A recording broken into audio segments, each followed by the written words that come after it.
venir, c'est aux alentours du mois de mai, juin, parce qu'ici on découvre des pépites, des toutes petites entreprises. Aujourd'hui, c'est un projet qui a démarré à Nantes aussi. Non, Paris. Non, pas du tout. Hein. Vous, c'était à Paris. C'était le 3 octobre dernier qu'il a vu le jour, ce projet. Julie, vous avez 48 ans, vous avez une formation d'art, vous avez fait l'école du Louvre, vous avez travaillé pour un magazine d'art contemporain, mais aussi pour un magazine de lifestyle, comme on dit, en Suisse, et vous êtes allé vivre à Hong Kong, vous avez énormément voyagé. Absolument, oui. Hong Kong, Japon. Le Japon, absolument aussi. Hein, vous avez coécrit même un livre sur les femmes japonaises, Tokyo Sister, aux éditions Autrement. Et puis ensuite, vous êtes rentrée en France. Il s'est passé quoi? Comment vous arrivez à vous dire, je vais être entrepreneuse? En fait, j'ai toujours été un petit peu entrepreneuse, puisque j'ai travaillé effectivement dans l'édition à peu près tout le temps, mais plutôt dans le magazine au départ. Et dans mes expériences de magazine, j'ai monté 2 magazines, donc un au Japon et un à Hong Kong, effectivement, qui était le magazine. J'étais rédactrice en chef d'un magazine à Genève, et je suis partie avec pour le monter à Hong Kong. Et donc vous avez rencontré pas mal de personnes, et notamment une rencontre quand vous êtes rentrée en France quelques années plus tard. Vous avez revu des personnes, et c'est à ce moment-là que vous mettez vraiment sur pied ce projet. Ce projet, il a à peine 2 mois. Vous allez tout nous raconter, ça s'appelle My Fair Book. On vous écoute pour votre pitch. Alors, My Fair Book, c'est un nouveau site de vente en ligne de livres qui a 3 ambitions. Donc la première, c'est la bibliodiversité. On va proposer une autre sélection, car il y a à peu près 40 000 nouveautés par an. Donc évidemment, parmi ces livres, il y a des titres formidables qui passent à la trappe. Donc avec notre comité de lecture, on sélectionne des pépites dont on a moins parlé. Deuxièmement, il y a une logique d'économie circulaire. On va prolonger la vie des livres, car près d'un quart de la production française est pilonnée, c'est-à-dire détruite chaque année.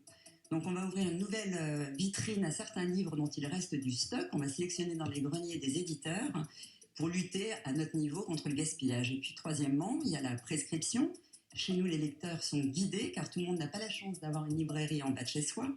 Donc on a des petites sélections qui sont regroupées par thématique pour faciliter le choix. Donc finalement, My Fair Book, c'est un peu une table de libraire en ligne. Merci, moins d'1 minute. Merci pour votre pitch, Julie Rovero, cofondatrice de My Fair Book. Quand vous avez dit un quart de la production française est détruite, des livres? Des livres, oui. Mais pourquoi?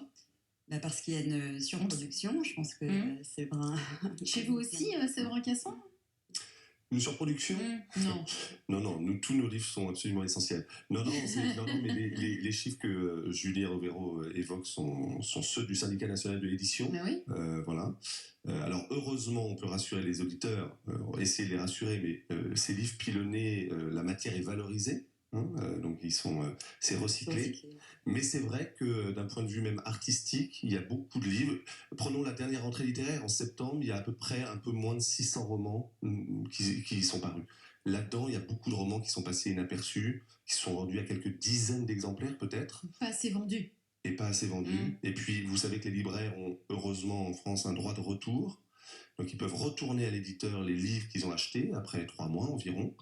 Et donc c'est une très belle idée d'économie circulaire, au sens premier du terme, que vous avez avec My Fair Book. Ouais. Donc c'est de l'économie circulaire, vous êtes en train de trouver une nouvelle façon de faire durer le cycle de vie d'un livre. Exactement, parce que l'idée derrière, c'est effectivement de faire connaître d'autres auteurs, mais c'est aussi de prolonger la vie des livres dans le but peut-être de freiner cette surproduction, parce que si le livre est évidemment plus longtemps en vente, les éditeurs ont peut-être aussi moins besoin de recréer des nouveaux livres. Et puis surtout, l'avantage, c'est que pour nous lecteurs, c'est d'avoir une proposition qu'on n'aurait pas dans une librairie classique dans laquelle on va tous les week-ends pour choisir un livre. Ou vous nous proposez autre chose, c'est une alternative. Exactement. En fait, quand on a le marché du e-commerce est essentiellement capté à 85 ou 87% par Amazon et la Fnac.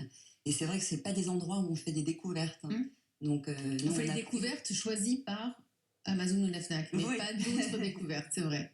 C'est vrai. Donc vous, au contraire, vous êtes la petite niche, la niche des livres. Hein. Voilà, parce que tous nos livres sont lus et sélectionnés. Et sélectionnés. Alors on va demander à Nathalie Carré, qui est en charge de l'entrepreneuriat à la Chambre de commerce et d'industrie. C'est son métier. Son métier, c'est de recevoir des projets d'entreprise et d'essayer de les aiguiller, de leur donner des conseils. Bonjour Nathalie.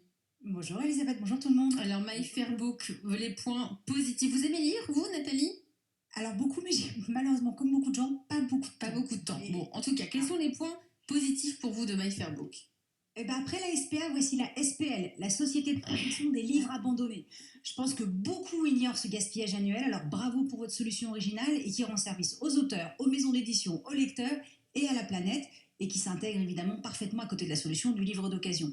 Au-delà de ça, c'est vrai qu'avec 40 000 nouveautés par an, vous venez de le dire, finalement on a assez peu de choix sur les rayons des sites internet, et qui sont, donc c'est les livres récompensés qui sont majoritairement mis en avant. Votre service de conseil dématérialisé est utile et permet la découverte, et un grand bravo pour la présentation des ouvrages. C'est percutant, c'est complet, j'aime beaucoup les compléments pitch que vous appelez les atouts, les mots qui viennent. Grâce à ça, je vais acheter La Dame au cabriolet, que j'aurais mais jamais acheté autrement. Et les là, on vous le garde, Nathalie. On vous le garde. Alors Julie, si vous êtes ici, dans la France Bouge, c'est qu'il y a une raison. Vous avez démarré votre activité, on l'a dit, le 3 octobre, ça fait à peine 2 mois.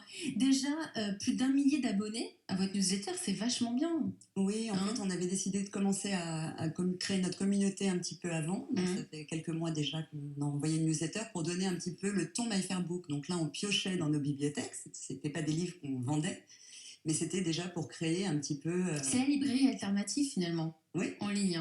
Mais c'est le prolongement. C'est le prolongement, mais vous souhaitez vous développer. Nathalie, vous avez quoi comme conseil majeur à lui proposer? Bah alors déjà c'est Noël, alors vite, j'ai très envie de faire découvrir vos sélections à mes proches, grands lecteurs, mais je suis pas sûre de faire les bons choix, alors peut-être une carte cadeau serait plus simple. Au-delà de ça, vous avez probablement déjà pensé à tous les clubs de lecture virtuels sur TikTok notamment, à toutes les applications de conseils en lecture comme Glyph qu'on a reçu à la France Bouge pour vous faire connaître, donc j'insiste pas. En revanche, j'ai une proposition ouverte pour les lecteurs, les libraires, les maisons d'édition. On commence avec les lecteurs. Je vous ai dit que j'allais acheter La Dame au cabriolet. Bon, a priori, je n'ai pas besoin de l'acheter, mais c'est 16,90 € plus 3 € de frais de port. Vous allez l'acheter, évidemment. Alors, j'ai demandé à mon moteur de recherche préféré s'il n'existait pas en occasion. Et bien sûr, il existe à 3,80 €. Il existe aussi sur les autres sites internet à 16,90 €, mais sans les frais de livraison. Du coup, forcément, j'hésite. Alors, les grands lecteurs font attention au prix des livres, donc vous risquez d'avoir des internautes qui vous utilisent pour faire leur choix et achètent ailleurs. Alors, vous pourriez peut-être faire un truc. Vous trouvez les ouvrages peu connus et en danger. Vous faites vos comités de lecture, vous publiez vos pitchs, mais en version simplifiée. Et vous proposez l'achat par votre intermédiaire ou par un partenaire de livres d'occasion. Et en parallèle, vous proposez aux internautes de rejoindre la communauté My Fair Book pour quelques euros annuels. Et grâce à ça, ils peuvent accéder au pitch complet, à des inédits, à des discussions avec les auteurs, etc. Au passage, peut-être que votre partenaire de livre d'occasion peut aussi vous reverser quelques centimes. Bonne idée. Alors, bonne idée, oui, mais la petite précision, c'est que nous, on ne fait que du livre neuf. Et la particularité, c'est que, et ce qui était très important pour moi qui était éditrice, c'est que ça permet de reverser des droits d'auteur, ce qui n'est absolument pas le cas de livres d'occasion. D'accord. Donc on avait ce côté un petit peu responsable et équitable. Jusqu'au bout. Jusqu'au bout. Bon, ça c'est une idée pour les lecteurs, mais qu'est-ce qu'on peut faire, Nathalie, avec les libraires ou les maisons d'édition? Il y a peut-être quelque chose, un partenariat à nouer. Bah du coup, effectivement, passons sur la deuxième idée. Alors clairement, votre force, c'est la présentation des livres. Vous avez un vrai talent pour donner envie de lire, mais vous êtes aussi transparente sur les livres quand le texte est un peu ardu, par exemple. Vous le dites clairement, mais avec la façon dont vous le dites, on a quand même envie de le lire. Du coup, vous pourriez avoir une offre pour les libraires pour qu'ils ajoutent en fait un rayon My Fair Book, les pépites à sauver, où ils ne présenteraient pas les ouvrages que vous avez sélectionnés, mais juste vos super fiches de pitch qui donnent envie. Ensuite, le client commande à son libraire. Il faut en revanche que vous communiquiez régulièrement l'état des stocks pour qu'il puisse retirer les livres les fiches des livres épuisés. Le libraire, lui, vous rémunère pour la création des fiches. Et puis pour les maisons d'édition et pour les auteurs, vous êtes clairement une super agence de communication des auteurs, et on pourrait avoir, pour la sortie des nouveaux livres qui ne gagnent pas de prix littéraire, la jaquette classique comme on connaît, puis une page en ajout qui serait le point de vue de My Fair Book avec votre pitch et quelques verbatims. Mais vous pourriez même créer votre propre prix. Mais complètement. Oui, mais franchement, c'est super ça, le prix, étape par étape, le prix My Fair Book. Ouais. Mais c'est vrai que cette façon de parler des livres, elle est vraiment géniale. Et du coup, My Fair Book, mais vraiment, moi ça m'a donné envie. On a compris. My Fair Book deviendrait le révélateur des livres oubliés qui méritent d'être achetés et aimés plutôt que pilonnés. Merci Nathalie Carré. Julie, vous avez quelque chose à ajouter au propos de Nathalie?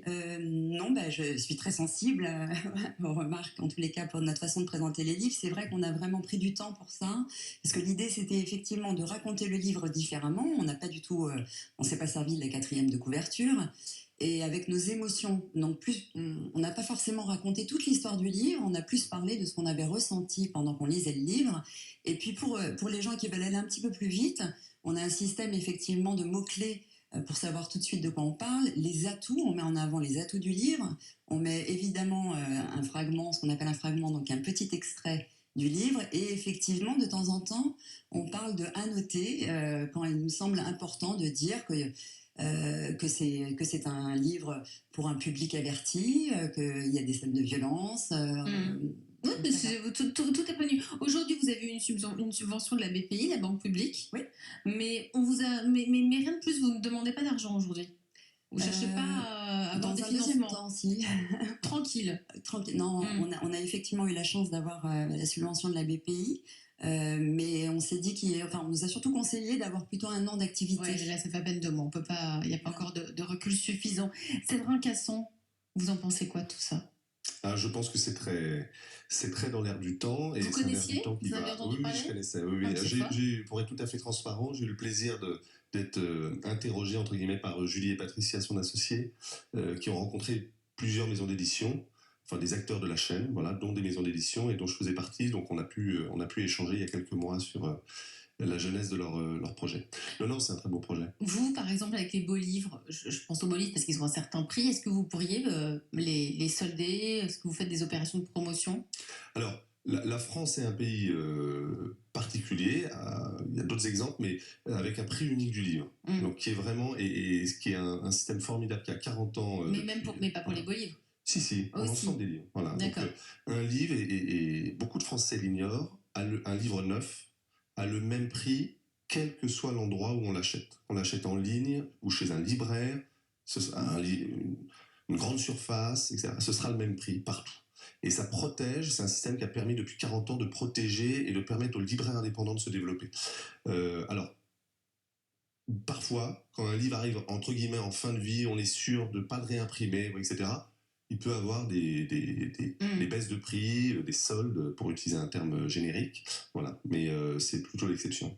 Votre coup de cœur, Julie Rovero, parmi tous vos livres? Alors, je vous ai apporté ce livre qui a un titre un petit peu compliqué qui s'appelle Nique ta mère la mort de Marion Lecoq. Mais je trouve important de le présenter parce que c'est un livre extrêmement original et à la fois très facile. En général, on le lit d'une traite. C'est l'histoire de 3 personnages qui sont très abîmés par la vie. Mais le point fort de ce livre, au-delà de l'histoire, c'est qu'ils vont s'entraider et grandir ensemble pour le meilleur. Donc c'est plein d'espoir, d'où le titre. Une fois qu'on a terminé le livre, on le comprend. Mais c'est surtout un livre d'ambiance, avec une écriture très simple, sans fioriture, avec beaucoup de silence, une grande force. Vraiment, on le lit d'une traite. Mais quand là, vous êtes en train de nous parler de livres qui étaient destinés à être détruits, tout simplement, comment réagissent les auteurs? Ils sont au courant? Oui, bien sûr, parce qu'évidemment, on les tag, et puis même on communique avec eux, avec certains en tout cas. Et ils sont très heureux de voir. C'est une deuxième chance pour leur livre. Deuxième chance pour leur livre. Absolument, donc ils sont évidemment ravis. Vous en pensez quoi, Sophie Pian? Alors moi, en tant que grande lectrice, j'adore et je ne connaissais pas. Et bien évidemment, je vais dès la sortie dans le train tout à l'heure regarder la sélection. Exactement. Allez, vous restez avec moi tous les 3. On va partir à Strasbourg pour découvrir une maison de relieurs et d'enlumineurs de livres depuis 1949.